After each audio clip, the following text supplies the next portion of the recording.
You probably don't even remember the exact moment it started. It wasn't like one bad day knocked you down, or one breakup shattered your world. No single event flipped the switch. It was slower, like smoke slipping in under the door of your life. At first, it was just a weight on your chest you couldn't explain. Then the silence between your thoughts started to grow louder. The things you used to love, they began to feel distant.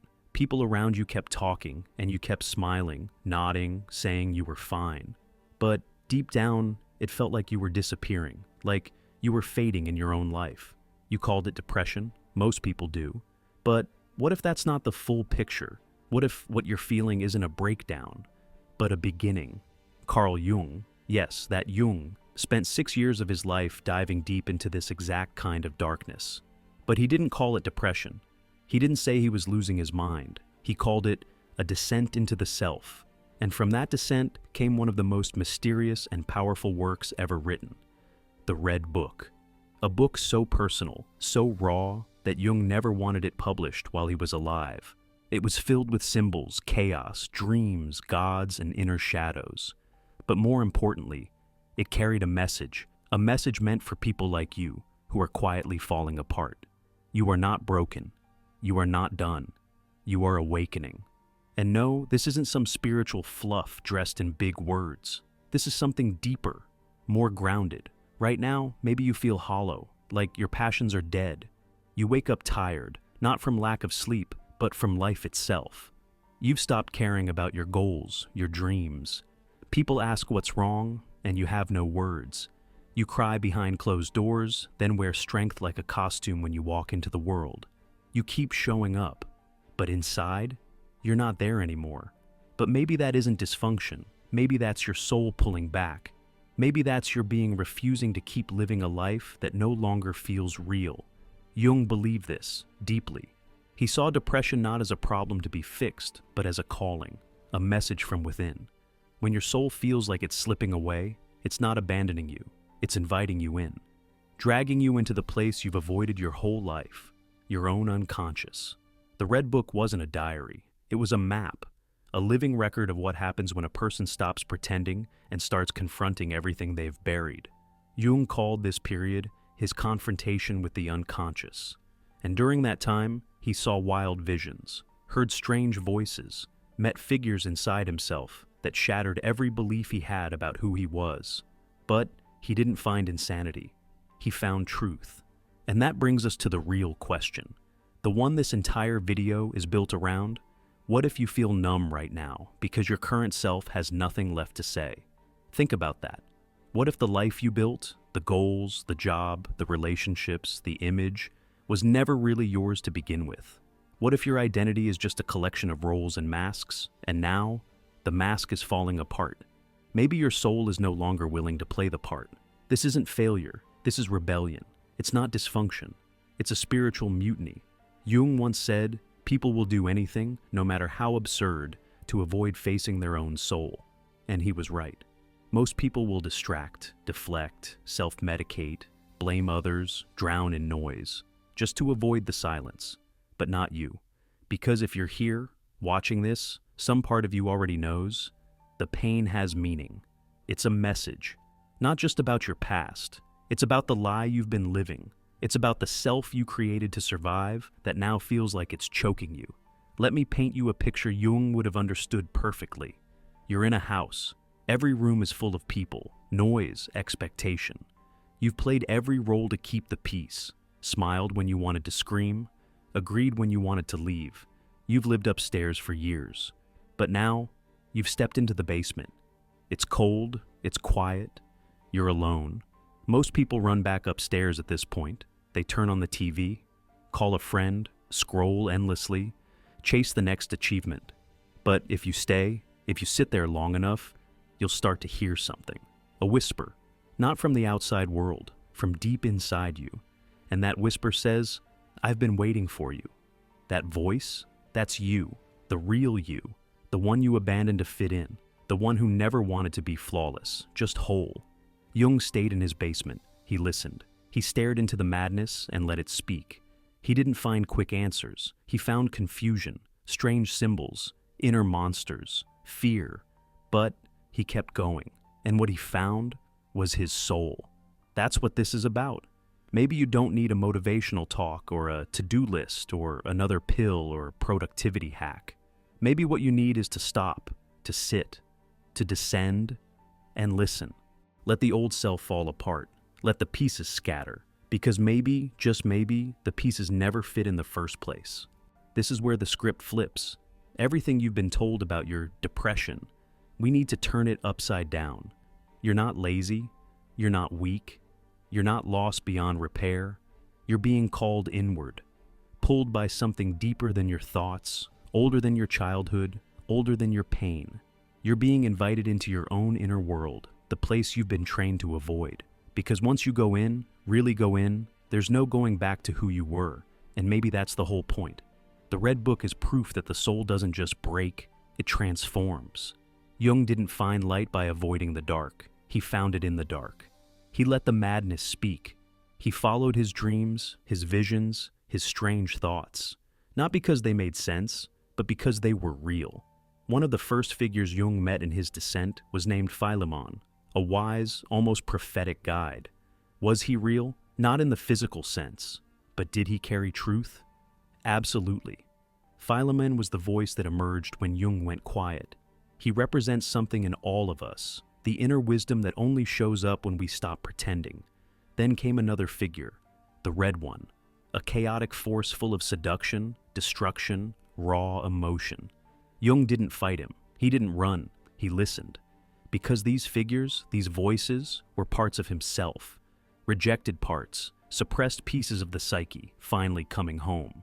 Now pause and ask yourself, what have you suppressed? What have you silenced to keep others comfortable? What did you bury to survive? This is why Jung's experience matters. Because depression, as he saw it, wasn't the absence of joy. It was the arrival of truth, painful, raw, undeniable truth. About the fake friendships you tolerated, the dreams that were never really yours, the identity you built to be accepted. And when all of that starts to unravel, it doesn't look like liberation. It looks like apathy, exhaustion, disconnection. It feels like nothing. But that's because your soul is switching off the surface so you can go deeper. That's not dysfunction, that's design. And now you're here, standing at the threshold of something sacred. Jung didn't treat the unconscious like a flaw. He treated it like a language, one written in symbols, dreams, shifts in mood, things you feel before you can explain, that sudden sadness, that ache in your chest, that disinterest in everything you once chased. They're not random, they're signals. This is initiation, it's a descent, a psychological death. Everything you thought you were, strong, dependable, easygoing, always in control, starts slipping. You lose focus, you lose friends, you lose the mask, and what's left feels like nothing. But that nothing is actually space. Space for something new, something real. This awakening doesn't look pretty. It looks like breakdown. It looks like grief. It looks like crying in your car and not knowing why. It looks like being angry one minute and numb the next. Shame, guilt, fear, they all rise to the surface. It's not because you're broken. It's because everything that ruled you from the shadows is finally stepping into the light. Not to destroy you, to be seen, to be healed. This is the storm before the calm. And here's what starts happening when the shift begins. 1. Your relationships begin to collapse. Not always loudly, but quietly. Conversations feel empty. You notice how you were always the one listening, the one adjusting, the one overextending just to keep things smooth. One day, without warning, you stop. You stop texting first. You stop laughing at what isn't funny. You stop pretending to care, and the world reacts. People call you distant, cold, changed, and they're right. You have changed. You're done performing. 2. You start grieving the old you, that person who tried so hard to be liked, the perfectionist, the overachiever, the peacekeeper, the strong one. They were never fake. They were a survival strategy, a way to feel safe in a world that didn't value vulnerability. And now that you don't need them, you feel lost, empty. That's okay. That emptiness isn't failure. It's the space where the real you finally gets to grow. 3. Emotional whiplash becomes your new normal. One moment you feel peace, the next, fury, then tears, then clarity. then dread. It's all part of it. Your unconscious is rising, and it's not neat. It's messy. It drags up everything: trauma, shame, guilt, hidden desires, repressed anger, and lays it bare. It's not here to crush you. It's here to free you, because only what's seen can be healed. 4. You stop caring about external validation. You stop chasing likes, praise, attention. Not because you don't want it, but because it doesn't feed you anymore. You post something meaningful and it flops, and you shrug. You speak your truth, and people misunderstand, and you let them. Because approval was the drug keeping your true self numb. Now that you've detoxed, you crave something else. Silence, space, honesty. 5. You become a mirror. And this might be the hardest part. Just by being real, you trigger people. Not because you're wrong, but because your authenticity reflects their denial. You speak calmly, they feel attacked. You set a boundary, they feel abandoned. You share your truth, they feel exposed. That's not your fault. Your job isn't to shrink yourself so others feel safe. It's to stay solid so the truth has somewhere to live. That's what Jung discovered in his Red Book journey. He lost friends, he was mocked, called insane, even by peers in psychology. But he didn't go back. Once you see your soul, you can't unsee it. And you definitely can't go back to pretending you're fine. Now, here's the thing no one tells you. This awakening phase, it can last for weeks, months, years. There's no schedule. But it always leads to one thing: truth. Not the filtered truth, not the I'm fine truth. The raw kind, the kind that frees you. Not from pain, but from the lie that you have to fake your way through life. And that freedom, that's the real healing. So, if you're here, in the ache, in the dark, in that fog of confusion, you're not failing. You're not broken. You're shifting. The old you, the persona you spent years building, the version of yourself designed to be accepted, approved, understood, it's crumbling. Let it. Because underneath that mask, there's something sacred trying to emerge. You've felt the fatigue. You've sat in the silence. You've lost people. You've lost the roles that once made you feel important. You're not who you used to be, but you're not fully you yet either. You're in between. And that space, that uncomfortable middle, is the most powerful place of all. That's where the real self is forged, not through pretending, but through presence. And now comes the truth no one likes to admit. Breaking free isn't about running.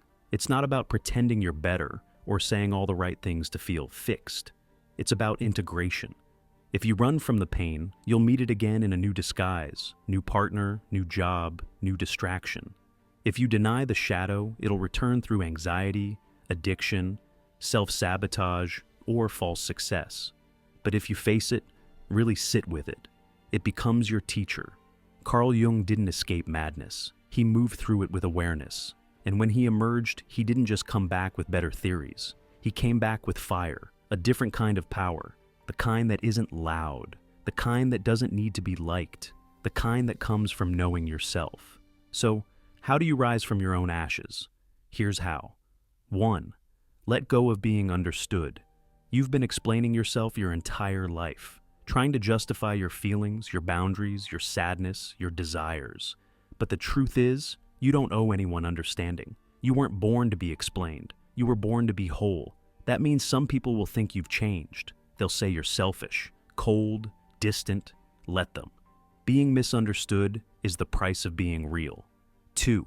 Accept that your identity was never the final version. The strong one, the quiet one, the achiever, the peacemaker. Those roles were armor. They kept you safe in a world that taught you to survive, not thrive. But now it's time to remove them, not with shame, but with gratitude. They helped you. And now you outgrew them. Say thank you, then say goodbye. 3. Create rituals around your silence. Jung didn't numb his descent. He gave it structure. He walked, he painted, he journaled, he meditated, he made time for silence. Not to escape, but to listen. That's what you need now? Make your silence a sacred space. Don't run from it. Enter it. Let it echo. Let it show you what's been buried under years of noise. 4. Write a new internal code. When the old world crumbles, don't rebuild the same thing. Build something new. Create a personal Torah, a set of principles that keeps you aligned with truth. Something like, I don't trade my peace for approval. I walk away without guilt. I express truth, not convenience. I don't beg for love. I don't explain my worth. I guard my energy like it's sacred. And when the world tries to pull you back into your old life, you'll have something stronger than memory. You'll have conviction. 5. Transcend the label of depression. This might be hard to hear, but necessary. You are not your diagnosis. You are not your pain. That doesn't mean your suffering isn't real. It means there's something deeper beneath it. The Red Book wasn't about fixing Jung. It gave context. What if your depression isn't a disorder, but a descent? A soul-level event meant to awaken something buried? What if this is the start of your rebirth? And that's when things start to shift. You stop living for others' approval. You say no with peace in your chest. You leave when your spirit is drained. You protect your time like your soul depends on it, because it does. You stop over-explaining. You stop performing. You stop trying to be anything but you. You remember something powerful. You were real long before you were ever rewarded. This isn't about becoming someone new. It's about removing everything that was never really you. That's what Jung did. And when he returned from that inner storm, he didn't just bring back insights. He changed the field of psychology. He changed the world. Because he had the courage to face what most people avoid, himself. You have that same courage, but your power won't come from pushing harder or smiling wider. It comes from surrender, from letting the storm tear through everything false, from sitting in your own fire long enough to see that you were never broken. You were just buried, and now you rise, not polished, not perfect, but true. You walk different now, not to impress, but because you carry gravity. You speak less, you hear more. You don't chase, you don't beg. You no longer seek permission to feel. You are. And anyone who can't meet you there, let them fall away. Because in the silence, in the ache, in the dark, you found the one person who will never abandon you again. You, the version of you who didn't run, the one who stayed through the storm, the one who heard the whisper in the dark and answered. And now that you've heard the truth, you won't trade it for comfort again. This is your line in the sand, the one that echoes in every soul brave enough to face itself. You are not depressed. You are remembering who you are, and no, you're not finished. You're just getting started.